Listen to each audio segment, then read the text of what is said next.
It's Tuesday, August 18. In the headlines, 2026 CXC examination results are out today. Justice Minister Delroy Chuck eyes greater use of plea bargaining to reduce court backlog. In business news, a new governor appointed to lead the Bank of Jamaica. Regionally, regional education ministers aim to improve maths and vocational skills pathways. And in sports, Cricket West Indies names 22 young players for high performance camp. This is the news on PBC Jamaica.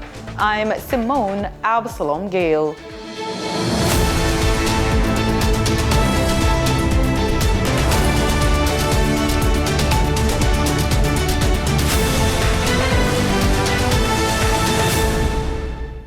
Thousands of Caribbean students are set to receive their 2026 May-June examination results today, August 18. The Caribbean Examinations Council, CXC, officially released the results of the CSEC, CAPE, CTEC, and CCSLC examinations during a ceremony in Anguilla. Candidates' overall performance was outlined while Registrar and Chief Executive Officer Dr. Wayne Wesley announced the outcome of the CTEC pilot program. The ceremony was live streamed across the region, with candidates expected to access their individual results shortly after the official release. We stick with the education beat, as primary and infant schools are set to receive significantly more financial support from the government. This new school funding model is being rolled out by the Education Ministry to strengthen Jamaica's foundational education system. More in this report from Denida Rodney. Education Minister Senator Dr. Dana Morris-Dixon, while speaking at a Region 3 Back to School Leadership Summit, says schools will receive an increase in funding with priority given to those at the primary, infant, and special needs level. When I came in this morning, I heard discussions about the funding model. I was going to talk a little bit about it, but I'm not going to go into too much details. But just to note that we've increased the funding that all our schools would get. But we prioritized the primary schools, the infant schools, and the special needs schools. So the quantum of the increase for those schools would be more. And that was deliberate because remember, as a strategy, we've said that you're not going to get the outcomes you want at the top if you don't start at the base. So we have to have the base right, and I keep saying it every time I get an opportunity to, I say it. She says this is a 50% increase in the operating funding the ministry provides. That's why when you get your numbers, you're going to have a bigger increase if you were a primary school than if you are a high school. The percentages are higher. But across the board, on the average, it's a 50% increase in the operating funding that the ministry provides. What that meant is we had to deprioritize other areas. So the ministry is saying, we want to give you more funds. Yes, it would be nice to have more. If I find more, you're getting it. Minister Dixon shares that the ministry is redirecting about $757 million to schools. But we found $757 million more that we could siphon off different areas, and we're giving it back to the schools. Not spending it in the central ministry. That's important. Not spending it in the central ministry. It is going to the schools.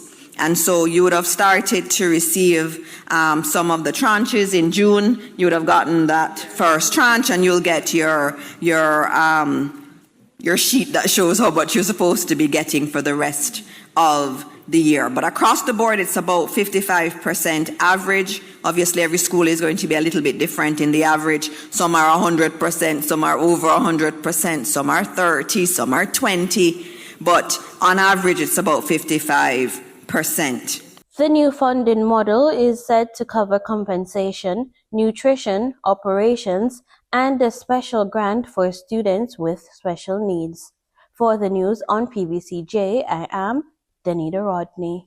Justice and Constitutional Affairs Minister Delroy Chuck wants to explore greater use of plea bargaining as part of efforts to reduce Jamaica's growing court backlog. Speaking at the Judiciary of Jamaica's annual Strategic Management Retreat, he explained that he will be meeting with the Director of Public Prosecutions to discuss the issue. Minister Chuck says too many matters are currently going to trial and believes plea agreements could help ensure cases are settled within a reasonable time while easing pressure on the justice system. The Justice Minister believes more cases could be resolved through guilty pleas in exchange for reduced charges or sentences. The minister also highlighted mediation as another way to ease pressure on the courts. He said more than $50 million was paid to mediators last year, who successfully resolved about 80% of cases referred to them through the parish courts. More than 300 pastors, theologians, and ministry leaders from across the region gathered in Kingston recently for a landmark examination of the Book of Revelation, using the event to promote unity and cross-cultural fellowship, despite differences in denomination, culture, and theology. The Book of Revelation is highly significant to Christian theology because it brings together major biblical themes about God, Christ, salvation, the church, judgment, evil, and the ultimate renewal of creation.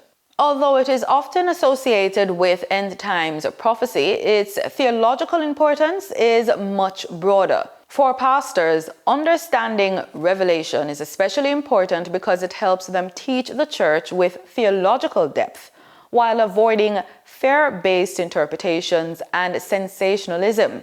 Here's what a few of them had to say about why they sat the exam. To gain knowledge, knowledge is power. It's a mixed feeling this time because I really wanted to know where I stood in terms of my knowledge, and in fact I don't mind a performance evaluation report so that I can know exactly where my strengths are, weaknesses are.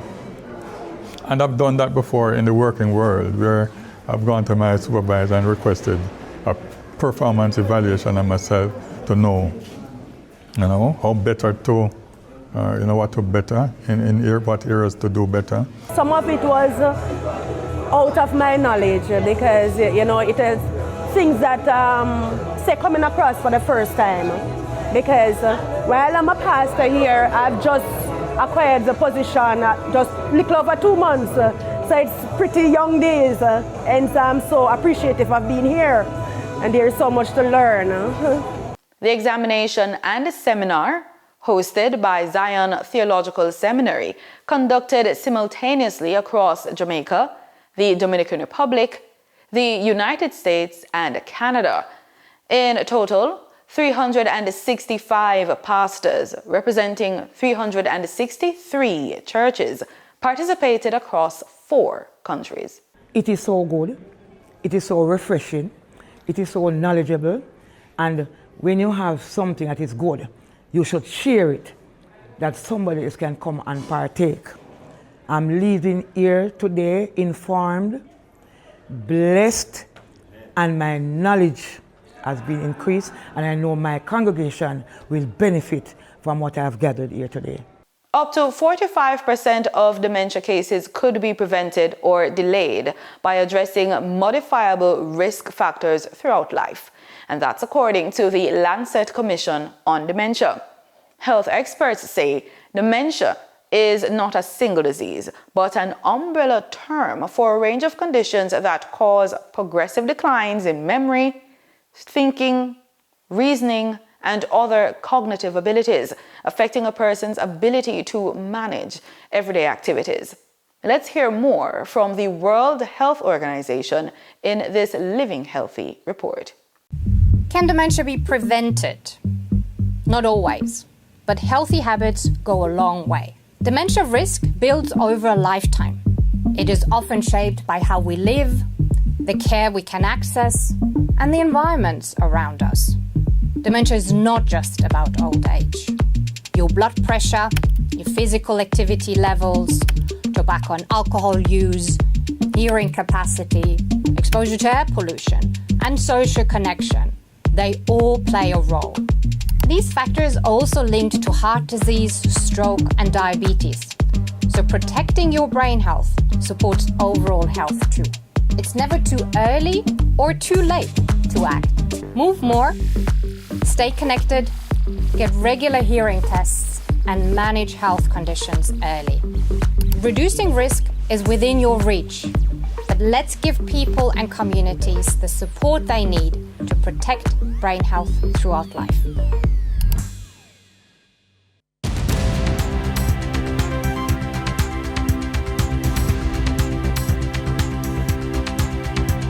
In business news, Dr. Brian Langren has been appointed as the governor of the Bank of Jamaica. Langren, the BOJ's 12th governor, succeeds Richard Biles, whose 7-year term ends today. The new governor is taking charge as the central bank continues efforts to keep inflation within its 4 to 6% target range amid economic uncertainty. His appointment follows a selection process formalized in April by a 4-member search committee convened by Finance Minister Faithful Williams. He brings more than 2 decades of experience in central banking, financial stability, and international development. Denise Williams brings us more news from the world of business. For the trading period of August 17, 2026, the most actively traded securities were Trans-Jamaica Highway Limited with 7,447,358 units, representing 20.09% of market sales. Woodcats International Limited with 6,758,083 units, representing 10.15% of market sales.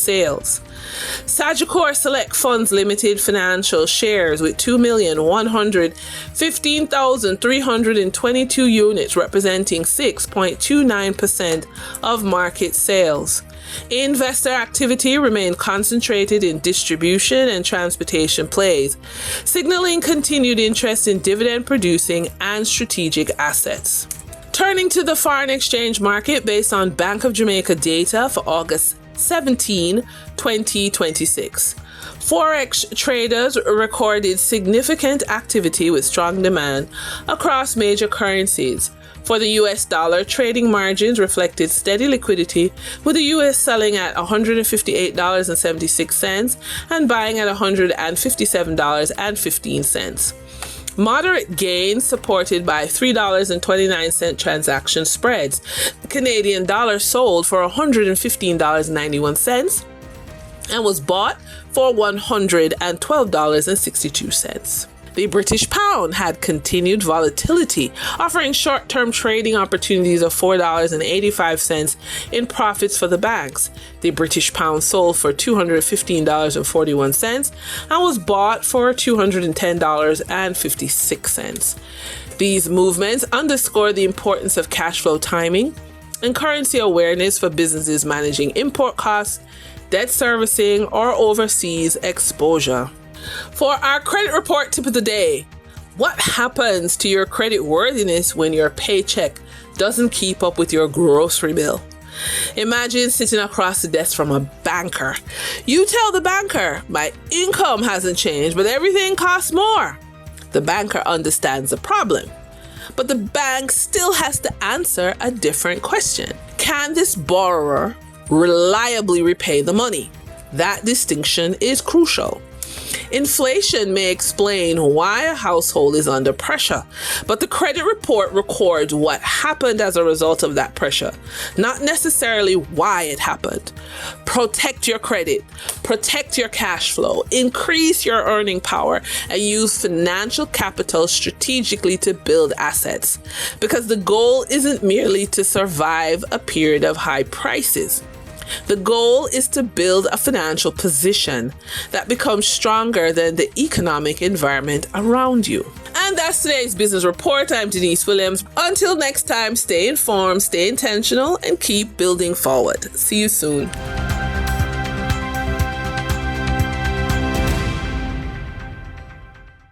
In regional news, CARICOM education ministers are focusing on strengthening mathematics education and equipping learners with skills for the changing workplace.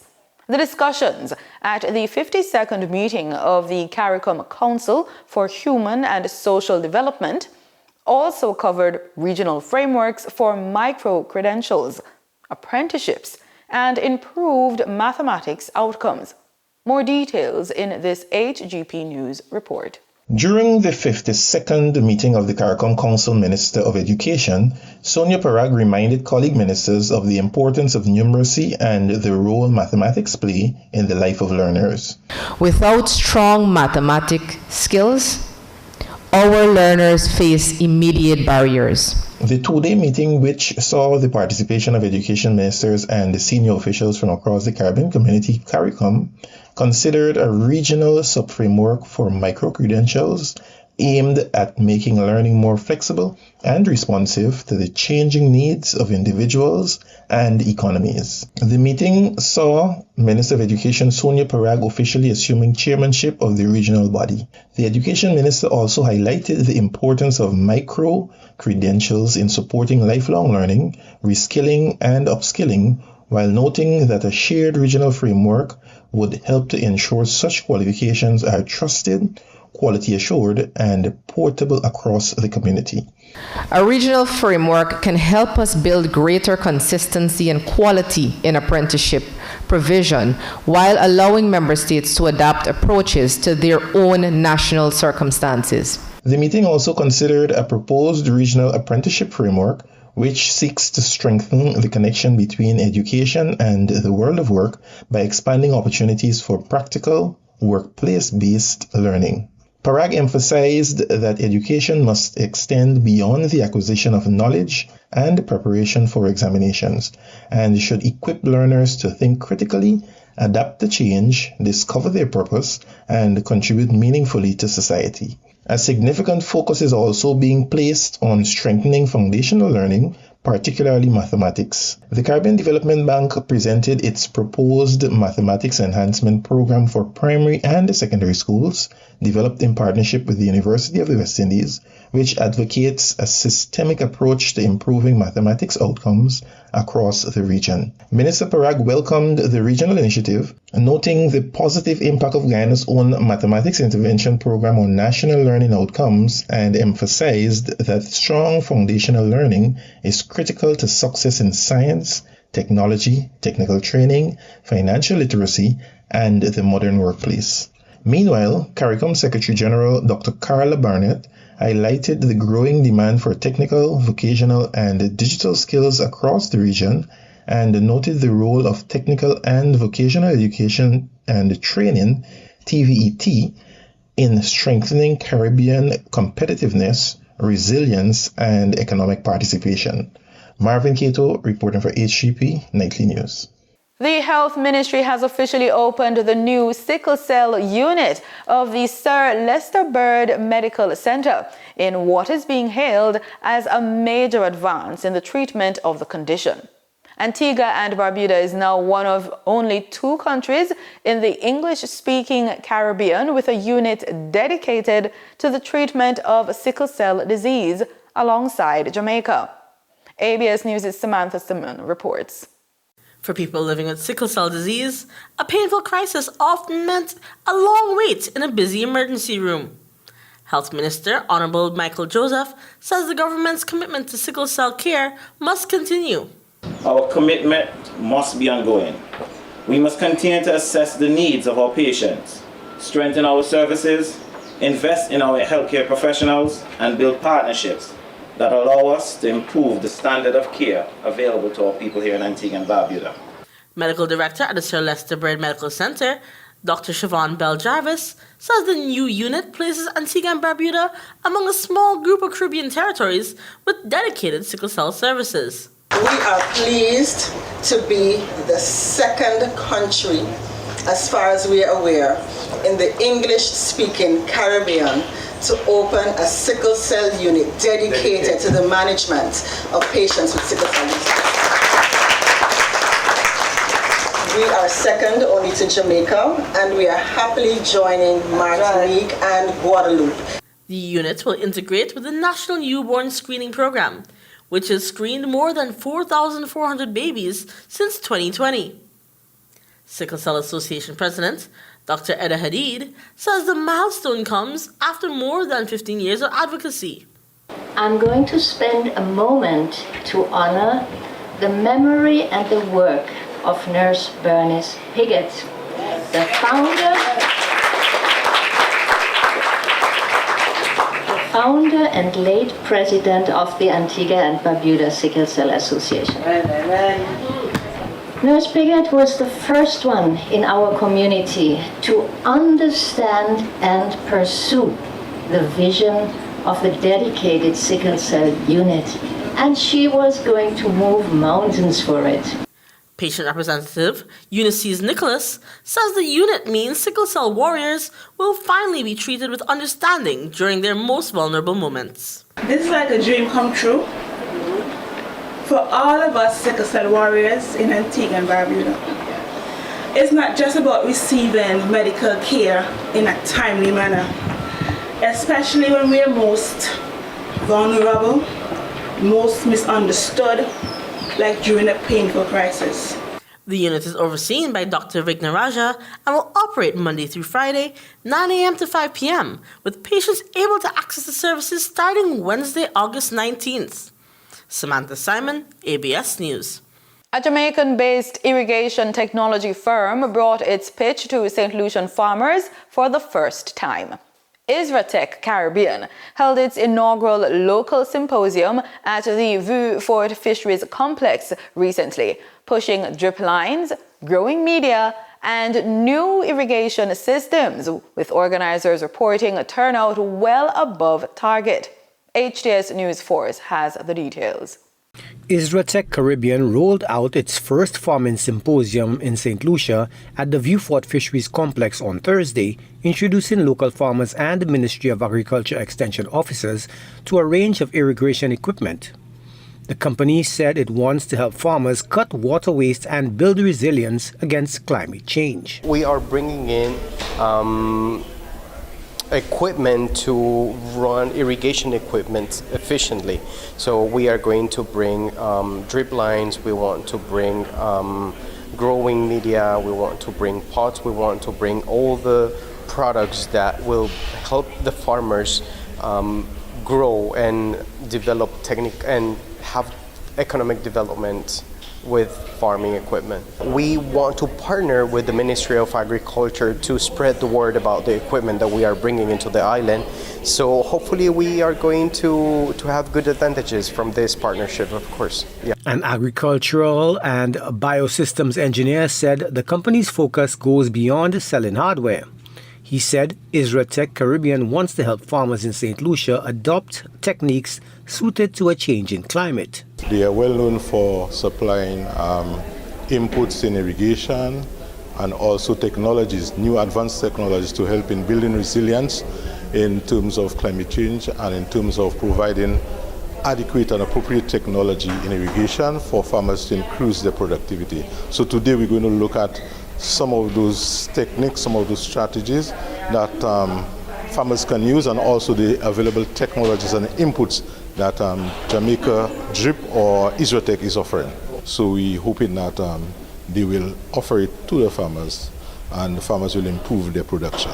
Organizers said they had set a modest target for attendance, but interest outstripped their projections. We welcome them coming to establish an outlet in St. Lucia. So I think everybody is excited. Actually, we were targeting 40 persons, but I think to date over 60 persons have registered. So it shows that the interest is there in terms of improving agriculture, in terms of adopting technologies. Isratech Caribbean said it plans to work with the Ministry of Agriculture to get the equipment into the hands of farmers across the island. In sports, we spotlight cricket. 22 of the Caribbean's promising young female cricketers have been given an immediate opportunity to build on their performances in the recently concluded Rising Stars Women Under-19 Championship, as Cricket West Indies steps up preparations for the ICC Under-19 Women's T20 World Cup in 2027. The players have transitioned directly from the successful regional tournament into a 2-week high-performance camp in Antigua, which began on August 17 and runs until August 29. The initiative is part of CWI's deliberate approach to identifying, developing, and preparing the next generation of West Indies women cricketers for the demands of international competition. Trinidad and Tobago are champions of the Caribbean once again, this time on the cricket field. TNT's Under-19 women's team stormed to the CWI Rising Stars title, beating the defending champions Barbados in Antigua. Nasir Mohammed has the highlights. Chasing 105 for the win in the final of the CWI Rising Stars Women's Under-19 Championship in Antigua, TNT got off to a shaky start, losing captain Samara Ramnath early with the score at 8-1. But a 57-run partnership between Amrita Ramtahal and Saraya Kewal Singh took control of the innings. 2 late wickets briefly threatened the chase, but TNT held firm, sealing victory by 6 wickets with an over to spare. It capped an unbeaten campaign, 6 wins from 6 matches. Ramnath was named tournament MVP and top bowler with 16 wickets, while teammate Jannah Mohammed took top wicketkeeper honours. 20 players now head into a training camp in Antigua as the Junior Maroon Warriors prepare for the 2027 ICC Women's Under-19 World Cup. And that's the news on PBCJ. You can follow us on our social media platforms at PBCJamaica. Thanks for watching.